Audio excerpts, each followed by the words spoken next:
ចង់រកស៊ីនៅស្រុកខ្មែរឲ្យជោគជ័យតែមិនដឹងត្រូវចាប់ផ្ដើមគ្រប់គ្រងបែបណាកុំបារម្ភថ្ងៃនេះខ្ញុំមានគន្លឹះគ្រប់គ្រងអាជីវកម្ម3យ៉ាងសម្រាប់សហគ្រិនថ្មីថ្មោងទី1គឺបំបែកលុយឲ្យច្បាស់លាស់កំហុសឆ្គងធំបំផុតរបស់ម្ចាស់អាជីវកម្មថ្មីថ្មោងគឺការយកលុយរកស៊ីនិងលុយផ្ទាល់ខ្លួនមកលាយឡំគ្នាត្រូវចាំថាលុយក្រុមហ៊ុនគឺលុយក្រុមហ៊ុនអ្នកត្រូវបើកគណនីធនាគារដាច់ដោយឡែកហើយបើកប្រាក់ខែឲ្យខ្លួនឯងច្បាស់លាស់ទើបដឹងថាអាជីវកម្មចំណេញឬខាតទី2ចាប់យក Digital និងការទូទាត់តាម QR Code នៅស្រុកខ្មែរយើងបច្ចុប្បន្នភ្ញៀវចូលចិត្តភាពងាយស្រួលខ្លាំងណាស់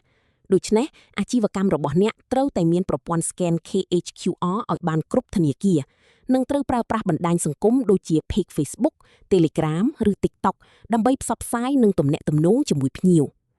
ទី3ផ្ដោតលើសេវាកម្មនិងការបង្កើតទំនុកចិត្តទីផ្សារស្រុកខ្មែរយើងគឺតូចតែការនិយាយតគ្នាគឺលឿនណាស់បើផលិតផលអ្នកល្អសេវាកម្មរាក់ទាក់ច្បាស់លាស់និងមានភាពស្មោះត្រង់ភ្ញៀវច្បាស់ចិត្តត្រឡប់មកវិញនិងណែនាំមួយថ្មីឲ្យអ្នកមិនខានចាប់ផ្ដើមរៀបចំប្រព័ន្ធគ្រប់គ្រងរបស់អ្នកពីថ្ងៃនេះទៅតើអ្នកកំពុងជួបបញ្ហាប្រឈមអ្វីខ្លះក្នុងការរកស៊ីខមមិនសួរខ្ញុំខាងក្រោមបានណាកុំភ្លេចចុច follow ដើម្បីរៀនពីការរកស៊ីនិងគន្លឹះល្អៗជាច្រើនទៀត